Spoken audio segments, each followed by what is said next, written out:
अध्यात्म का अर्थ है अपने में परिवर्तन लाना। हम सब में दो बातें सामान्य है, एक है हमारा स्वरूप और दूसरा है हमारा स्वभाव। स्वभाव हमने बनाया है और स्वरूप अपना है ही। जैसे चीनी ले लो, चीनी माने शक्कर। कई लोगों को चीनी शब्द से गुस्सा आता है, तो ये जो चीनी है उसमें मिठास जो है उसका स्वरूप है। अब वो क्रिस्टल में रहे या सिरप में रहे या पाउडर रहे, वो उसका स्वभाव है। इसी प्रकार से हम सबका स्वरूप सच्चिदानंद परमात्मा है। हम चाहे या न चाहे हम परमात्मा ही। अब यह जो हमारा परमात्मा स्वरूप है ये हमारे स्वभाव के कारण ढक गया है।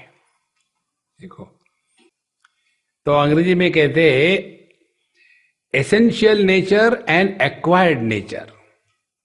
हमारा स्वरूप जो है उसको बदला नहीं जा सकता। देखो, और जो स्वभाव है हमने एक्वायर किया है। जैसे कोई भी व्यक्ति जब पैदा होता है तो मुंह में सिगरेट और हाथ में लाइटर लेके तो पैदा होता नहीं, तो फिर कैसे शुरू हो जाता है?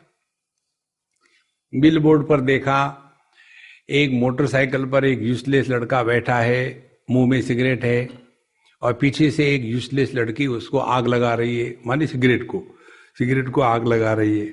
और ये यूजलेस लड़का देखता है उस पर बैठ करके, वो लड़का तो मैं ही हो सकता हूं, और कौन हो सकता है। और फिर धीरे धीरे मन में वस्तु के प्रति आकर्षण शुरू हो जाता है। ध्यान से सुनना, यदि हमने किसी वस्तु को देखा और आगे चल पड़े तो आपके मन पर संस्कार नहीं होते। मन पर संस्कार नहीं होना देना, यही अध्यात्म है। मन के दो भाग है, एक तो है जिसके द्वारा हम विषयों को ग्रहण करते हैं, परसेप्शन, और दूसरा है विषयों को देखने के पश्चात उसके बारे में हमारा मन चिंतन करने लग जाता है, जिसको कहते हैं प्रोजेक्शन। देखो, तो परसेप्शन करके वहां रुक गए तो संसार शुरू नहीं होगा। परसेप्शन देखने होने के बाद प्रोजेक्शन शुरू कर दिया, वो वस्तु आवश्यक है, वो वस्तु मेरे पास नहीं है, उस वस्तु के अभाव में मैं अपूर्ण हूं, वो वस्तु सुख का कारण है, वो वस्तु मिली नहीं तो जी के क्या करेंगे।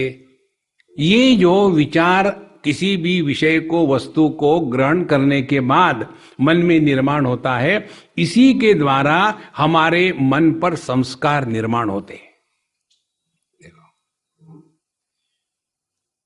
तो हमको ध्यान इधर रखना है कि हमारा मन दर्पण तुल्य रहे।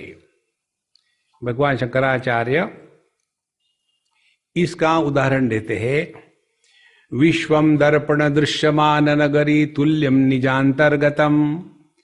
जैसे दर्पण में किसी का प्रतिबिंब पड़ रहा हो तो उस प्रतिबिंब के द्वारा दर्पण प्रभावित नहीं होता, इसी प्रकार से हमारा मन ऐसा होवे कि जगत का दर्शन होवे, भले आनंद में रहो, लेकिन किसी का भी प्रभाव अपने मन पर नहीं होने देना।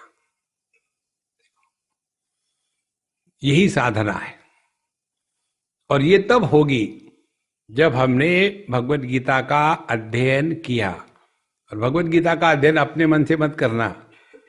भगवान स्पष्ट कहते हैं भगवत गीता में, तद्विद्धि प्रणिपातेन परिप्रश्नेन सेवया उपदेक्षन्ति ते ज्ञानम ज्ञानिनः तत्वदर्शिनः।